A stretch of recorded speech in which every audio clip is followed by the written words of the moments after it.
பார்த்து கொண்டிருப்பது நமது ஹெவன் டிவி. அதிகாலையில் கர்த்தரை நீ தேடினால் தென்படுவார், உனக்கு முன் வருவார்.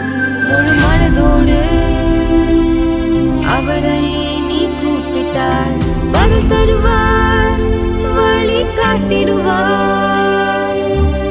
மகளிர் மன்றாட்டு ஜெப நேரம், மன்றாடி ஜெபிக்க இது தருணம். மகளிர் மன்றாட்டு ஜெப நேரம், மன்றாடி ஜெபிக்க இது தருணம்.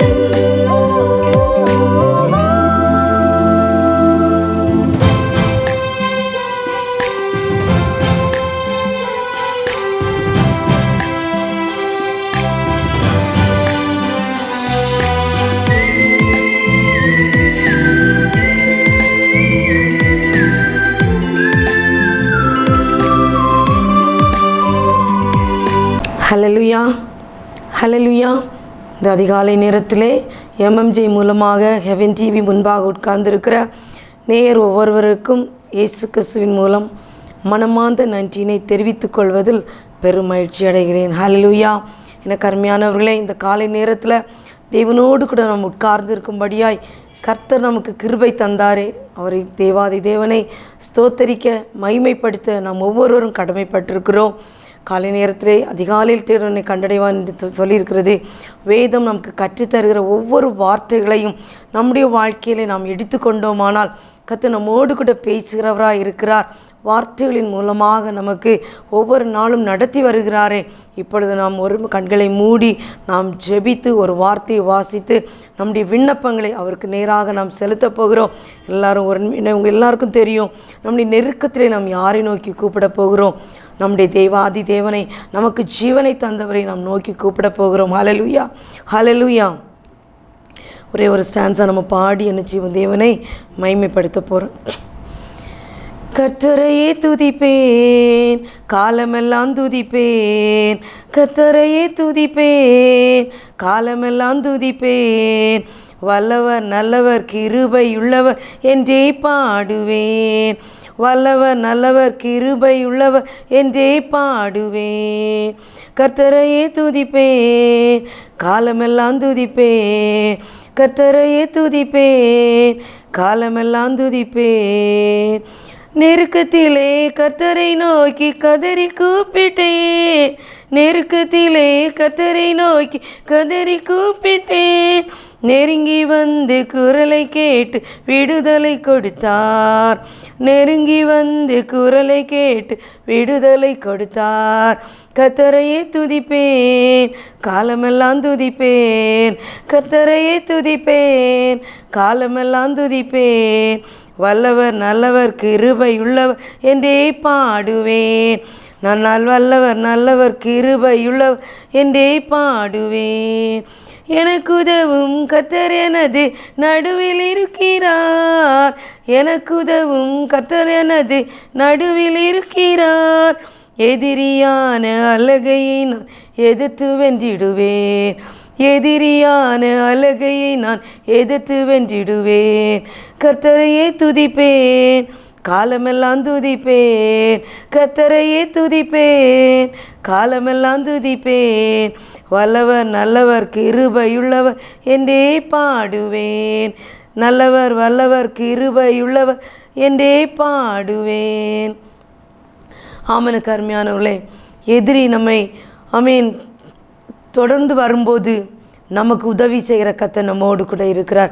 எத்தனை பேர் அதை விசுவாசிக்கிறீங்க?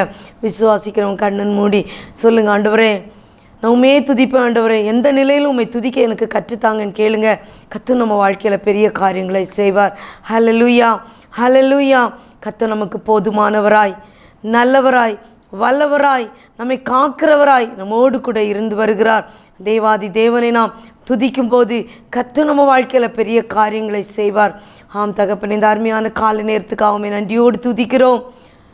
தொடர்ந்து அரை மணி நேரம் தேவசமத்தில் உட்காரும்போது எங்களுக்கு இன்றைக்கு வேண்டிய மன்னாவை தருவீரன் நாங்கள் விசுவாசிக்கிறோம் தகப்பனே. இந்த காலையில் வாஞ்சியோடு கூட உட்கார்ந்துருக்கிற ஒவ்வொரு பிள்ளைகளோடும் கூட நீங்கள் பேசுவீராக. இவங்க இதயத்தில் இருக்கிற வாஞ்சைகளை எல்லாம் கர்த்தர் தீர்த்து வைக்கும்படியாக ஜெபிக்கிறோம். அப்பா, எங்களை தாழ்த்தி தருகிறோம். நீங்கள் எங்களோடு கூட பேசுங்க. அடிமையை மறைத்து கொள்ளும்படியாய் எங்களுக்கு மறித்து வைத்த இயேசு கிறிஸ்துவின் மூலம் தாழ்மையாய் கேட்கிறோம் பரலோக தந்தையே. ஆமேன், ஆமேன். எனக்கு அருமையானவர்களே, சங்கீதக்காரனாகிய தாவீது ஆட்டின் பின்னே எல்லாராலும் மறக்கப்பட்டவனாய் வாழ்ந்தவனைத்தான் தேவன் தெரிந்தெடுத்து ஒரு ராஜாவாய் மாற்றினார். ஒருவேளை அவன் மேய்ப்பனாக இருக்கும்போது நினச்சிருக்கலாம், எனக்கு உயர்வு இல்லை, நான் ஒரு மேய்ப்பன் தானே அப்படி சொல்லி தன்னுடைய நாட்களை அவன் வீணாய் கழித்திருக்கலாம். இல்லை, அங்கு இருக்கும்போது அவன் என்ன தெரியுமா, அழகாக தேவன் என்னென்ன தாளந்துகளை அவனுக்குள்ளே வைத்திருந்தாரோ அத்தனை தாளந்துகளையும் அவன் அந்த எளிமையானவராய் ஒரு அற்பமான ஆரம்பமாக இருக்கும்போது எல்லாவற்றையும் பெருக்கும்போது அவன் ஒரு முடிவு சம்பூர்ணமாய் வரும்போது அதை கொண்டு தான் தேவன் அவனை பயன்படுத்தினார். ஹல்லேலூயா, ஹல்லேலூயா. இன்றைக்கு நம்முடைய வாழ்க்கையில் ஒருவேளை உங்கள் ஆரம்பம் அற்பமாக இருந்தாலும் அந்த அற்பமான ஆரம்பத்தை நீங்கள் அசட்டை பண்ணாமல் தேவனுக்காக ஓடும்போது உங்களுடைய முடிவு சம்பூர்ணமாக இருக்கும் என்பதில் அச்சமே இல்லை. ஒருவேளை நீங்கள் நினைக்கலாம், ஐயோ நான் ஆரம்பம் எனக்கு ரொம்ப கஷ்டமாக இருக்குதே, இதை நான் எப்படி சஸ்டெயின் பண்ணுவேன், இதனால் நான் எப்படி மேலே வர முடியும், அப்படி கூட உங்கள் நினைக்கலாம். ஆனால் ஆண்டவர் கையில் ஒப்பு கொடுங்க, கர்த்தர் பெரிய காரியங்களை செய்வார். அதே அந்த தாவீது சொல்கிறார், சங்கீதம் 53 இப்படியாக சொல்கிறது, ஸ்தோத்திர பலியிடுகிறவன் என்னை மகிமைப்படுத்துகிறான். எது நடந்தாலும் எல்லாவற்றிலும் ஸ்தோத்திரம் சொல்ல பழகிட்டீங்கன்னா தேவன் நம்மை மகிமையாய் நடத்துவார் என்பதில் ஐயமில்லை. அது மட்டும் இல்லை, சங்கீதம் 104 இப்படியாக சொல்கிறது, அவர் வாசலில் துதியோடும் அவர் பிரகாரங்களில் புகழ்ச்சியோடும் பிரவேசித்து அவரை துதித்து அவருடைய நாமத்தை ஸ்தோத்தரியுங்கள். நமக்கென்று ஒரு வாசல், அவர்தான் நமக்கு வாசல். நானே வழியும் சத்தியமும் ஜீவனுமாக இருக்கிறேன் என்று சொன்னார். நானே வாசல் என்று சொன்னார். அந்த வாசல் வழியை உட்பிரவேசிக்கிறவன் ஒரு நித்திய ஜீவனை கண்டு கொள்ளுவான். நாம் இன்னைக்கு இந்த உலகத்தில் அநேக பிரயாசங்கள் இருக்கலாம், அநேக பாடுகள் இருக்கலாம். அந்த பாடுகளின் வழியாய் கடந்து செல்லும்போது, அந்த வாசலின் வழியாக கடந்து செல்லும்போது நமக்கு ஒரு வாசல் திறந்திருக்கிறதா, நித்திய ஜீவனுக்கான வாசல். ஹல்லேலூயா, ஹல்லேலூயா. அநேகர் சொல்லுவாங்க, நம்ம இயேசுவை ஏற்றுக்கொண்டால் ரொம்ப சந்தோஷம்தான். இயேசுவை ஏற்றுக்கொண்ட பிறகுதான் சத்ரு அநேக காரியங்களை கொண்டு வருவான். எப்படியாவது அதிலிருந்து பிரித்து கொள்ள வேண்டும் என்று சொல்லி அநேக பாடுகளை கொண்டு வருவான். ஆனால் அதன் மத்தியில் ஸ்தோத்திரத்தோடு கூட தேவனோடு கூட நடக்க பழகிச்சிங்கன்னா மகிமையான ராஜ்யத்துக்குள்ளே நாம் பிரவேசிப்போம் என்பதில் ஐயமில்லை. வேதம் சொல்கிறது, 1 தெசலோனிக்கர் 5ஆம் அதிகாரம் 18ஆம் வசனம் எப்படியா சொல்கிறது, எல்லாவற்றிலேயும் ஸ்தோத்திரம் செய்யுங்கள். எல்லாவற்றிலும் நல்லதோ கெட்டதோ எதுவாக இருந்தாலும் ஸ்தோத்திரம் பண்ணுங்க. ஏன்னா அவருக்கு தெரியாமல் அவருடைய பிள்ளைகளுடைய வாழ்க்கையில் எதுவும் நடக்காது. அந்த ஒரு நிச்சயத்துக்கு நீங்கள் வந்துட்டீங்கன்னா எது நடந்தாலும் தேவனுக்கு ஸ்தோத்திரம் பண்ண நீங்கள் பயப்படவே மாட்டீங்க. அது வேதம் திருப்பி அதே வசனம் இப்படியா சொல்கிறது, அப்படியே செய்வதே கிறிஸ்து இயேசுவுக்குள் உங்களை குறித்து தேவனுடைய சித்தமாக இருக்கிறது. முறுப்பு இல்லாமல் எந்த காரியத்தை குறித்தும் ஸ்தோத்திரம் செலுத்திட்டீங்கன்னா அதுதான் உங்களை குறித்து தேவனுடைய சித்தமாக இருக்கிறது.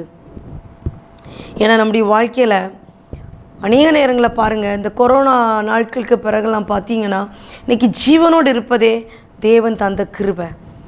இன்றைக்கி நிறைய பேர் ஹாஸ்பிட்டல் ஐசியூவில் இருக்காங்க, ப்ரீத் பண்ண முடியல, அவங்களுக்கு ஒரு ஆக்சிஜன் வைக்கணும், அவ்வளோ மணி பே பண்ண வேண்டியிருக்கு. இன்றைக்கி நம்ம ஜீவனோடு தேவ சமுத்திரம் உட்காந்து அவ்வளோதான் நம்ம ஃப்ரீயாக ப்ரீத் பண்ணிட்டு இருக்கிறோம். எத்தனை பேர் இன்றைக்கி வீடே இல்லை அப்படி சொல்லி ஒரு அங்கங்கே அந்த ரோட்டில் பார்த்தீங்கன்னா அலைஞ்சி திரிகிறாங்க. இன்றைக்கி நம்மளை ஒரு நல்ல ஒரு மென்டலி ஹெல்த்தாக ஒரு வீட்டில் எதை நீங்கள் நினைக்கலாம், ஐயோ எனக்கு எங்கள் வீடு இருக்குது, வாடகை வீடு தானே இருக்குது, ஒரு வாடகை வீட்டில் அல்ல ஒரு குடிசை வீட்டில் ஒரு சின்ன ஒரு மறைவில் இருக்க வச்சிருக்கிறாரு. அவர் எவ்வளோ நல்ல தேவன். அதுக்காக தான் தேவனை ஸ்தோத்தரிக்க கடமைப்பட்டிருக்கிறோம். அது மட்டும் இல்லை பாருங்கள், இன்றைக்கி ஒரு சின்ன வேலையாக இருக்கு. நீங்கள் நினைக்கலாம் இது என்ன வேலையா? நிறைய பேர் என்ன செய்வான், நீங்கள் எப்படா அந்த வேலையிலேருந்து போவீங்க, இன்னொருத்தவங்க ஜாயின் பண்ணலான்னு காத்துக்கிட்டே இருப்பாங்க. ஆண்டவர் சமூகத்தில் ஜெபம் பண்ணிகிட்டே இருப்பாங்க, எப்படா எனக்கு இப்படி ஒரு சின்ன வேலையாவது கிடைக்காதா நான் போய் ஜாயின் பண்ணலான்னு. ஆனால் அநேக நேரங்களில் நமக்கு இருக்கிற வேலை நமக்கு பழுவாக இருக்கலாம். ஆனால் கொடுத்த வேலை தேவனே எனக்கு கிருபை தாங்க.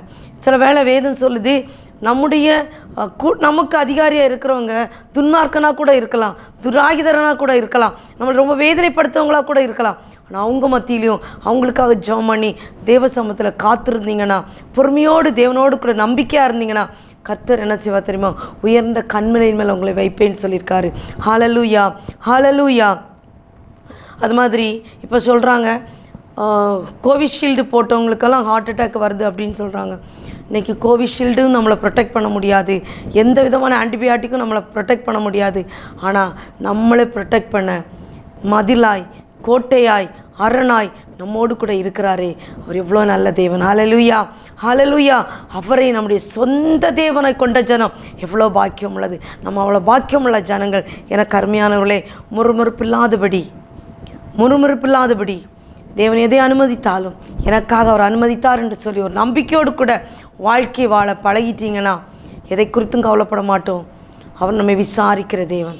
அவர் நம்மை விசாரிக்கிறபடியால் உங்களுடைய கவலையெல்லாம் அவர் மேலே வச்சுருங்க. ஒருவேளை அது கொஞ்சம் கஷ்டமான காரியம் நீங்கள் நினைக்கலாம். இப்போ கூட நீங்கள் கூட நினைக்கல, அதை கேட்டுட்டு இருந்துட்டு நீங்கள் சொல்லுவீங்க, எங்களுக்கெல்லாம் தெரியும் எங்கள் கஷ்டம் அப்படின்னு. நான் அதை அனுபவித்தனால அனுபவத்தினோடாய் தான் உங்களுக்கு நான் சொல்ல முடியும். ஏன்னா ஒரு ஸ்வீட்டை உங்கள்கிட்ட காட்டிட்டு இது ரொம்ப டேஸ்ட்டுன்னு சொன்னால் உங்களுக்கு கையில் எடுத்து டேஸ்ட் பண்ணலைன்னா கட்டாயம் உங்களுக்கு தெரியாது. ஆனால் அந்த ஸ்வீட்டை உங்கள் கையில் கொடுத்து நீங்கள் டேஸ்ட் பண்ணிட்டீங்கன்னா அது டேஸ்ட் என்னன்னு உங்களுக்கு தெரியும். அதே தான் தேவ அன்பு. உங்கள் கையில் கொடுத்துட்டேன், இயேசுவின் அன்பு உங்கள் கையில் கொடுத்துட்டேன். டேஸ்ட் பண்ண வேண்டியது உங்களுடைய கடமை. டேஸ்ட் பண்ண ஆரம்பிச்சிட்டிங்கன்னா அவருடைய அன்பு மேலான அன்பு, அவருடைய அன்பு நிலையற்ற அன்பு, அவருடைய அன்பு மாறாத அன்பு, அது ஒரு நாளும் நம்மை விட்டு மாறாது. எனக்கு அருமையான பிள்ளைகளே, அப்படியே கண்களை மூடி தேவ சமூகத்தில் ஒப்பு கொடுப்போமா? ஒருவேளை என்ன கஷ்டத்தில் நீங்கள் இருக்கீங்கன்னு எனக்கு தெரியாது. கடன், இன்றைக்கி நிறைய பேர் கடன் என்ற பிரச்சனை, அந்த பிரச்சனையினால் தன்னுடைய வாழ்க்கையை மாய்த்தவர்கள் நிறைய பேர் இருக்காங்க. இன்றைக்கி வாலிப பிள்ளைகள் படிக்க தாய் தகப்பன் அவ்வளோ கஷ்டப்பட்டு அவங்கள படிக்க அனுப்பியிருப்பாங்க. படிக்க போகிற இடத்துல சின்ன கஷ்டத்தை தாங்கி கொள்ள முடியாமல் தன்னுடைய லைஃப்பை மாய்த்து கொண்ட பிள்ளைகளை நம்ம எத்தனையோ பேப்பரில் வாசிக்கிறோம், நம்முடைய கண்ணார காண்கிறோம். சின்ன பிள்ளைகள் இன்றைக்கி வாழ்க்கையை அட்ஜஸ்ட் பண்ண முடியலன்னு சொல்லிட்டு விபரீதமான முடிவு எடுக்கிறவங்களா இருக்காங்க. பெரியவங்க நோய் இதுலேருந்து வெளியே வர முடியாதுன்னு சொல்லிட்டு ஆண்டவர் சமூகத்தில் சொல்கிறதுக்கு பதிலாக வேண்டாத முடிவு எடுக்கிறாங்க. எனக்கு அருமையான தேவ பிள்ளைகளே, எதுவாக இருந்தாலும் நம் தேவனால் கூடாதது ஒன்றுமே இல்லை. அன்றைக்கி லோத்து சொல்கிறாரு, நான் கையை பிடிச்சேன், வர தாமதித்ததுனால கையை பிடிச்சி இழுத்து கூட்டிகிட்டு போகிறாரு. மலைக்கு ஓடிப்போன்னு சொல்லும் போது மலைக்கு என்னால் போக முடியாது, சமவெளி வேணும்னு கேட்டான்.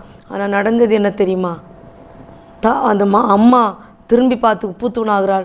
2 பொம்பளை பிள்ளைகளும் தேவனுக்கு பிரியமில்லாத காரியங்களை செய்ய வேண்டி இருந்தது. எனக்கு அருமையான தேவஜனமே, நம்ம ஆண்டவரோடு கூட வாழ பழகிட்டோன்னா அவர் என்ன சொல்கிறாரோ அதை செய்ய பழகணும். அவர் என்ன சொல்கிறாரோ அதை செய்ய பழகணும். அதை விட்டுட்டு ஐயோ இது இப்படி நடந்துருமோ, அது அப்படி வந்துருமோ, இல்லை அவர் சொன்னார்னா செஞ்சுருங்க, விட்டுருங்க. அது உங்கள் வாழ்க்கையில் அது மேன்மையானதாக இருக்கலாம், ஆனால் அவர் கையில் கொடுத்துருங்க, அவர் பெரிய காரியங்களை செய்வார். அப்படியே கண்களை மூடி ஜெபம் பண்ணோமா? அன்பின் பரலோக தந்தையே, அப்போ அருமையான இந்த காலை நேரத்துக்காக நன்றியோடு துதிக்கிறோம் சுவாமி. அதிகாலை தேடுகிறவனை கண்டடைவான்னு சொல்லியிருக்கீங்க. பாதத்தில் வந்திருக்கிறோம். அநேக நேரங்களில் எங்களால் கண்டடைய முடியலன்னு நாங்கள் புலம்புறோம். ஆனால் ஒன்று தெரியும், இப்போது உங்களை தேடினா நாங்கள் கண்டடைவோம். நாங்கள் தேடும்போது வேதம் சொல்லுது, கண்டடையத்தக்க சமயத்தில் அவரை தேடுங்கள். நாங்கள் இந்த காலையில் வந்து தேடுகிறோம் ஆண்டவரை, உம்மை நோக்கி வருகிறோம், உம்மை நோக்கி கதறுகிறோம். எங்களுடைய கதறின் சத்தத்தை கேட்டு எங்களுக்கு விடுதலை தருவீர் என்று விசுவாசிக்கிறோம் ஆண்டவரை. நீர் பலன் தருகிற தேவன். அப்போ எங்களால் ஒன்றும் கூடாது, உம்மால் எல்லாம் கூடும் தகப்பனே. அப்பா இந்த காலை நேரத்தில் எங்களோடு கூட பேசுங்கப்பா. இந்த காலை நேரத்தில் எங்களோடு கூட பேசுங்கப்பா. நீர் எங்களை காண்கிற தேவன். அன்று ஒரு ஆகார் சொன்னாள், அமேன், என் பிள்ளை சாவதை என்னால் பார்க்க முடியாது என்று சொல்லி போட்டுவிட்டு வந்தவள் தான் அவள். ஆனால் லகாய்ரோய் என்று பெயரிட்டாள். நீர் என்னை காண்கிற தேவன். இன்றைக்கு நீர் எங்களை காண்கிற தேவன், நீர் எங்களை காண்கிற தேவன். அப்பா, இந்த உலகத்து மனுஷன் பார்த்தாங்கன்னா பாதியில் விட்டுருவாங்க. ஆனால் நீங்கள் மட்டும் எங்களை கண்டுட்டீங்கன்னா பாதியிலையும் விட மாட்டீங்க. கடைசி வரைக்கும் எங்கள் கரம் பிடித்து என் கூடவா மகனே, என் கூடவா மகளே என்று சொல்லி கடைசி வரைக்கும் கொண்டு சேர்க்கிற தேவன் எங்களுடைய தேவன். அப்பா, இந்த நேரத்திலும் காலையில் வியாதியோடு போராடி ராத்திரியெல்லாம் தூக்கம் இல்லாமல் வேதனையோடு கூட இருந்திருக்கலாம். காலையில் டிவி முன்னால் ஒருவேளை அவங்க டியூன் பண்ணும்போது இதை பார்த்துருக்கலாம். அல்லது ரொட்டீனாக ஹெவன் டிவியை பார்க்குறவங்களா இருக்கலாம். யாராக இருந்தாலும் உமக்கு உம்முடைய பிள்ளைகள், அது யாராக இருக்கலாம். எய்தர் ஒருவேளை யூடியூப்பில் லேட்டாக பார்க்கலாம். எப்படி அவங்க பார்த்தாலும் சரி ஆண்டவரே, உங்கள் பிள்ளைங்கப்பா, உங்கள் பிள்ளைங்க இதை கேட்குற நேரத்தில் உங்களுடைய வார்த்தை இவர்களுக்கு கடந்து வரணுமே நீ ஜெபிக்கிற ஆண்டவரே. ராத்திரி ஃபுல்லாக தூங்கலை, என்னால் தூக்கம் வரல, ஒவ்வொரு காரியங்களையும் நினச்சிட்டு என் இருதயெல்லாம் நொந்துட்டு இருக்குன்னு சொல்லலாம். உங்களுக்கு ஜீவனை கொடுத்தது நீங்கள். இந்த உலகத்தில் ஒரு நோக்கத்தோடு தான் கொண்டு வந்திருப்பீங்க. இந்த நோக்கத்தை நிறைவேற்றக்கூடாதபடி சத்துரு போராடி கொண்டிருக்கலாம்.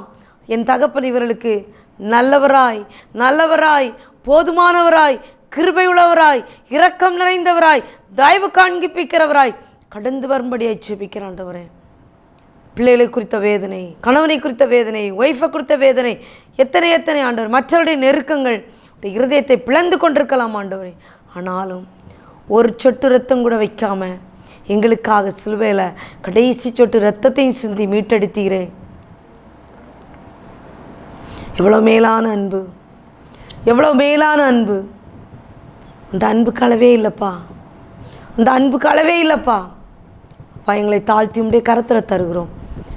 ஒருவேளை என்ன பிரச்சனையாக இருந்தாலும், ஒருவேளை தன்னுடைய பிள்ளைக்கு படிக்க வைக்க முடியல, அல்லது வேலை வாய்ப்பு கிடைக்கல, என்னால் கடன் அடைக்க முடியல, எனக்கு ஒரு வீடு இல்லை, அல்லது ஒரு லேண்ட் வாங்கி தான் நான் வைக்கணும், இப்படி பலவிதமான வேதனைகளின் மத்தியில் கடந்து போய் கொண்டிருக்கிற பிள்ளைகளுக்கு கர்த்தர் இந்த காலை நேரத்தில் இவர்களோடு கூட பேசும்படியாக ஒப்பு கொடுக்குற ஆண்டவரே, நீர் பேசுங்க.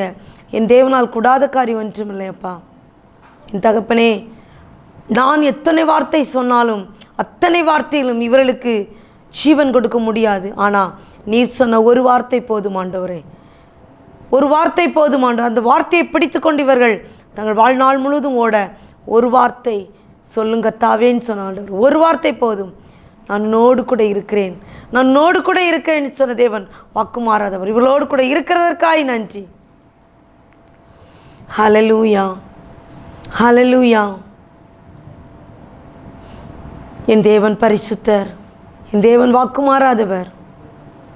இவர்களை ஒவ்வொரு நாளும் வழி நடத்துங்கப்பா, இரத்த கோட்டைகளும் அறியுங்கப்பா. இயேசுவே, இந்த நேரத்திலும் ஹெவன் டிவி முன்னால் உட்கார்ந்து ஹெவன் டிவியை பார்ப்பதற்காக அல்லது யூடியூபில் பார்த்து உம்மை மைமைப்படுத்தும்படியாய் இந்த யூடியூபையும் ஹெவன் டிவி எங்களுக்கு கொடுத்தீங்க, அதற்காக உமக்கு ஸ்தோத்திரம் ஆண்டவரே. அதை பார்த்து அதன்படியே அநேக ஆசீர்வாதங்களை பெற்றுக்கொண்டோம் என்று எழுதுகிற கரங்களை தந்தீர், அவர்களுக்காக ஸ்தோத்தரிக்கிறோம் தகப்பனே. இன்னும் இவர்கள் சாட்சியாய் மாறுவார்களா என்று ஜெபிக்கிறோம். இந்த ஹெவன் டிவிக்காக ஸ்தோத்திரம். இந்த ஹெவன் டிவியை ஆமேன் அநேக குடும்பங்களுக்குள்ளாய், கோடிக்கணக்கான குடும்பங்களுக்குள்ளாய் அதிகாலை நேரத்தில் இந்த ஹெவன் டிவி கடந்து போகிறதற்காய் ஸ்தோத்திரம். கடந்து போகிற ஒவ்வொரு இடத்திலும் இருதயங்களில் கத்த பேசினதற்காய் நன்றி அப்பா. இன்னும் பேசுங்கப்பா, நீங்கள் பேசுங்க. நீங்கள் பேசுகிற தேவன், நீ ஜீவனுள்ள தேவன் ஆண்டவரே. நன்றியோடு துதிக்கிறோம் அப்பா. உங்கள் வல்லக்கரமைகளை நடத்தட்டுமே என்று ஜெபிக்கிறோம்.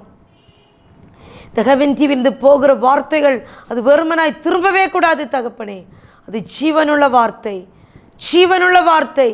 அது என்ன நோக்கத்தோடு கடந்து போகிறதோ அதை அது நடப்பித்து கடந்து வரும்படியாக ஒப்பு கொடுக்கிறோம் ஆண்டவரே.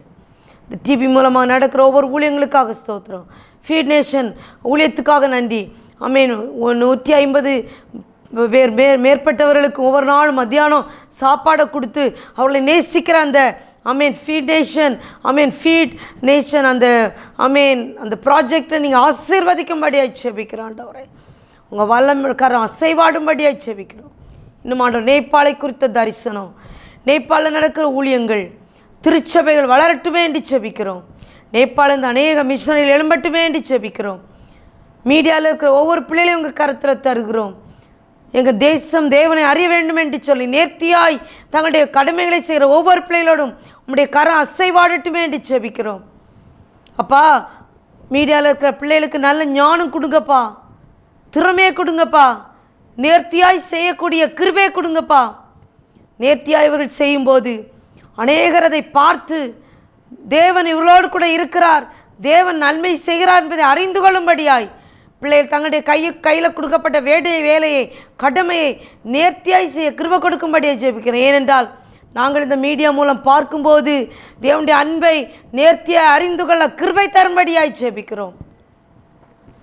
இன்னும் அவருடைய தேவைகள் உண்டு ராஜா. இதன் முன்னால் இருக்கிறவங்களுக்கு தேவைகள் உண்டு. இவர்கள் தேவன் எங்களுடைய தேவைகளை ஆமென் பூர்த்தி செய்தார். இதன் மூலம் நாங்கள் இந்த டிவியை நேசிக்கிறோம் என்று சொல்ல கர்த்தர் கிருபை கொடுக்கும்படியாக ஜெபிக்கிறோம். ஏசப்பா, இந்த காலையில் இந்த ஜெபம் முடித்து வேலைக்கு போகிறவங்க உண்டு, அன்றாடம் சுயதொழில் செய்ய போகிறவர்கள் உண்டு, வியாதிப்பட்டு ஹாஸ்பிட்டலுக்கு போகிறவங்க உண்டு. இந்த செய்தியை கேட்டுட்டு நான் ஹாஸ்பிட்டல் போகிறேன், என்னுடைய டயக்னாசிஸ் இன்றைக்கி பண்ணுவாங்க, அல்லது நான் ஹாஸ்பிட்டலில் ட்ரீட்மெண்ட் எடுக்கிறேன் அதுக்கு போகிறேன் அப்படி சொல்லி வேதனையோடு கூட இருக்கிற ஜனங்களுக்கு நீர் இந்த காலை நேரத்தில் நான் உன்னோடு கூட இருக்கிறேன், இன்று கண்ட எய்த்தை நீ பார்ப்பதில்லை என்று சொல்லி ஆண்டவரே ஆதரவாய் இவர்களுக்கு ஆதரவாய் கர்த்தர் கூட வரும்படியாய் ஜெபிக்கிறேன். கர்த்தாவே, ஆங்காங்கே வேலை செய்கிற ஒவ்வொரு பிள்ளைகளோடும் கூட கர்த்தர் கூட இருங்க. சுய தொழில் செய்கிறவங்க, வாகனங்கள் ஓட்டுறவங்க, கவர்மெண்ட் அஃபீஷியல்ஸ், கவர்மெண்ட்டில் வேலை செய்கிறவங்க, ப்ரைவேட்டில் வேலை செய்கிறவங்க அத்தனை பேரும் உங்கள் கருத்தில் தரும் சுவாமி. தாங்கள் செய்கிற வேலையில் உண்மையும் உத்தமமாக இருந்து கைடு செய்கிற வேலையினால் கிடைக்கிற வருமானங்களை கர்த்தருக்கென்றும் தங்களுடைய தேவைகளுக்கென்றும் கர்த்தர் செய்ய கிருபை கொடுக்கும்படியாய் ஜெபிக்கிறோம். கர்த்தர் கூட இருங்கப்பா, கர்த்தர் கூட இருந்து வழிநடத்தும்படியாய் ஜெபிக்கிறோம். தெய்வீக சமாதானம் ஒவ்வொரு குடும்பங்களையும் திறப்பட்டுமே என்று ஜெபிக்கிறோம். கர்த்தாவே, இந்த நாளிலும் தங்களுடைய புதிய நாளுக்குள்ளே என்றாகிற பிள்ளைகள் உண்டு. புதிய நாளை காணும்போது கர்த்தர் நன்மையும் கிருபையும் தொடரச் செய்யும்படியாய் ஜெபிக்கிறோம். கர்த்தாவே, உங்கள் புது வருடத்துக்குள்ளே போகும்போது கர்த்தர் உங்களை கரம் பிடித்து நடத்தி செல்லுங்க. இந்த புது வருடம் நன்மையினால் நிரப்பும்படியாய் ஜெபிக்கிறோம். நீ நன்மை செய்கிறவராய் சுற்றி திருந்தது போல இவர்களும் இந்த புது வருடத்தில் அநேகருக்கு நன்மை செய்கிறவர்களாய் தேவனுடைய அன்பை ருசித்தவர்களாய் கடந்து செல்ல கிருபை கொடுக்கும்படியாக ஜெபிக்கிறோம். கடந்த வருடத்தில் எதெல்லாம் எங்களுக்கு நடக்கலைன்னு நினைக்கிறாங்களோ அத்தனை கர்த்தர்களுக்கு வாய்க்க செய்யும்படியாக ஜெபிக்கிறோம். இன்னும் திருமண நாட்களை அடுத்த ஒரு வருடத்துக்குள்ளே திருமண நாளில் கடந்து போகிற பிள்ளைகளை உங்கள் கரத்தில் ஒப்பு கொடுக்கிறோம். கர்த்தர் இவர்களோடு கூட பேசுவீராக. அன்பின் தகப்பனே, உம்மை நன்றியோடு துதிக்கிறோம். உங்கள் வல்லக்கரம் கூட இருக்கணுமேனு ஜெபிக்கிறோம். ஜீசஸ், உங்கள் பிரசன்னத்தால் இவர்களை நிரப்புங்க. ஒருவேளை தங்களுடைய இருதயத்தின் வாஞ்சை என்ன என்பதை கர்த்தர் அறிகிறீர். திருமணம் முடிந்து கர்த்தருடைய திட்டத்தின்படி உங்களுடைய சித்தத்தின்படி எங்களுக்கு ஒரு பிள்ளை வேண்டும் என்று சொல்லி காத்திருக்கிற பிள்ளைகள் உண்டு. அநேக நாட்களாய் காத்திருப்பவர்கள் உண்டு. கர்த்தர் கூட இருக்கும்படியே ஜெபிக்கிறோம். கர்த்தாவே, பிள்ளைகளுக்காக ஏங்கி இருப்பவர்களை கர்த்தர் கண்ணோக்குவீங்க. பிள்ளைகள் இந்த இடத்துல இருந்தாலும் கர்த்தர் கூட்டி சேர்க்கும்படியே ஜெபிக்கிறோம். இவர்கள் தங்களுடைய வாழ்க்கையில் எந்த நன்மை இழந்தோம்னு நினைக்கிறார்களோ அதை கர்த்தர் திருப்பி கொடுக்கும்படியே ஜெபிக்கிறோம். கர்த்தர் அற்புதம் செய்யுங்க ஆண்டவரே. இவர்கள் நீ என்னென்ன விண்ணப்பங்களை உங்கள் சமூகத்தில் வைக்கிறாங்களோ அந்த விண்ணப்பங்களுக்கு நீங்கள் விடுதலை கொடுக்கும்படியாக ஜெபிக்கிறோம் ஆண்டவரே. அப்போ இன்னும் ஆண்டவரே, இந்த நாட்களில் பிள்ளைகள் ரிசல்ட்டுக்காக காத்திருந்து ரிசல்ட்டை பெற்றவங்க இருக்கலாம், காலேஜுக்காக காத்திருந்து காலேஜுக்கு போகிறவங்களாக இருக்கலாம், இன்னும் ஆண்டவரே புது வருடங்களை தொடங்குறவங்களாக இருக்கலாம். யாராக இருந்தாலும் ராஜா, உதவி செய்வது உமக்கு லேசான காரியம். பெற்றோரை ஆசீர்வதிங்க, பிள்ளைகளை ஆசீர்வதிங்க, ஸ்கூல்ஸ் ஆசீர்வதிங்க, காலேஜஸ் ஆசீர்வதிங்க, டீச்சர்ஸ் ஆசீர்வதிங்க. இன்னும் ஆண்டவரே, அவர்கள் யாரெல்லாம் இவங்களுக்கு சப்போர்ட் பண்ணுறாங்க அவங்களே ஆசீர்வதிங்க. அவங்க ஒரு வேளை எனக்கு யார் சப்போர்ட் பண்ணுவாங்களோன்னு காத்திருக்கிறோம் உண்டு. யார் மூலம் இவங்களுக்கு சப்போர்ட் வேணுமோ அதை கர்த்தர் செய்து கொடுக்கும்படியாக ஜெபிக்கிறோம். மனுஷ தயவு இவங்களுக்கு கிடைக்கும்படியாக ஜெபிக்கிறோம். ஆண்டவரே, எங்களுக்கு அன்று இல்லை எல்லாவற்றையும் உங்கள் பாதத்தில் சமர்ப்பிக்கிறோம். எம்எம்ஜே உங்கள் கரத்தில் தருகிறோம். கர்த்தருக்கு வைராக்கியமாக நிற்கும்போது கர்த்தர் அவர்களை மென்மேலும் தேவனுக்குள்ளே ஊன்ற செய்யும்படியாக ஜெபிக்கிறோம். தேவனுக்குள்ளே வேறுவிட கிருபை செய்யுங்கப்பா. தேவனுக்குள்ளே விசுவாசித்து நம்பிக்கையோடு கூட தேவ அன்பில் நிறைத்திருக்க கிருபை கொடுக்கும்படியாக ஜெபிக்கிறோம். எங்களால் ஒன்றும் கூடாது ஆண்டவரே. ஹெவன்ஸ் கார்டன் உங்கள் கரத்தில் தருகிறோம். கத்தர் கூட இந்த நடத்தும்படியாக ஜெபிக்கிறோம். அந்த தேவைகளை எல்லாம் கத்த சந்திங்க. உங்கள் கரத்தில் ஒப்பு கொடுக்குறோம். எங்களால் எதுவும் கூடாது, உம்மால் எல்லாம் கூடும் ஆண்டவரே. உம்மால் கூடும் ஏசப்பா, உம்மால் கூடும் ஏசப்பா. நீங்கள் இந்த ஹெவன் டிவியை நீங்கள் தான் ஆண்டவரே தரிசனத்தோடு ஆண்டவரே தொடங்கியிருக்க செய்திருக்கீங்க. இதன் மூலம் எத்தனை ஊழியர்கள் ஊழியங்களை செய்கிறாங்க. எல்லாவற்றையும் கத்த பொறுப்பெடுக்கும்படியாக ஜெபிக்கிறோம் ஆண்டவரே. இதன் மூலம் பேசப்படுற ஒவ்வொரு வார்த்தைகளும் கேட்கிற உள்ளங்களில் கிரியை செய்யும்படியாக ஜெபிக்கிறான் ஆண்டவரே. அதன் மூலம் அவர்கள் தேவனுக்கென்று தங்களை அர்ப்பணிக்க கிருபை கொடுங்க. அப்பா, இந்த கால நேரத்தில் இது முடித்து வெளியே போகிற பிள்ளைகளோடு கூட இருங்க. அவங்களுடைய போக்கில் வரத்தில் அப்பா கூட இருக்கும்படியே ஜெபிக்கிறோம். நல்ல ஞானம் புத்தி அறிவு கொடுத்து நடத்தும்படியே ஜெபிக்கிறோம். எடுக்கிற திட்டங்களை செயல்படுத்துகிற திட்டங்களை தேவனுக்குள்ளிருந்து மறைந்திருந்து செயல்படுத்த கிருபை கொடுங்க. எல்லாவற்றிலும் எல்லாமாய் தேவனே இருக்கும்படியாக ஜெபிக்கிறோம். பயங்களை தாழ்த்தி உடைய கரத்தில் தருகிறோம். தெய்வீக சமாதானம் ஒரு குடும்பங்களை நிரப்பட்டு வேண்டி ஜெபிக்கிறோம். மீதியா நேரம் முழுது கத்தர் கூட இருக்கும்படியாய் எங்களுக்கு மரித்து இயேசு கிறிஸ்துவின் மூலம் தாழ்மையாக கேட்கிறோம் பரலோக தந்தையே. ஆமேன், ஆமேன். என் ஆத்துமாவே கத்தரை ஸ்தோத்தரி, என் முழு உள்ளமே அவருடைய பரிசுத்த நாமத்தை ஸ்தோத்தரி. என் ஆத்துமாவே கத்தரை ஸ்தோத்தரி, கத்த செய்த சகல உபகாரங்களை மறவாதே. ஆமேன், ஆமேன். எனக்கு அருமான என் பிள்ளைகளே, கத்த நம்ம வாழ்க்கையில் நிறைய காரியங்களை செய்திருக்கிறார். தேவனுக்கு நன்றி சொல்ல கடமைப்பட்டிருக்கிறோம். கத்த தாமே உங்களை ஆசீர்வதிப்பாராக. ஆமேன், ஆமேன். சமைக்கவும் துவைக்கவும் என்று நான் இருந்தேன். ஜெபிக்கவும் கொடுக்கவும் என்று தான் உணர்ந்தேன். சமைக்கவும் துவைக்கவும் என்று நான் இருந்தேன். ஜெபிக்கவும் கொடுக்கவும் என்று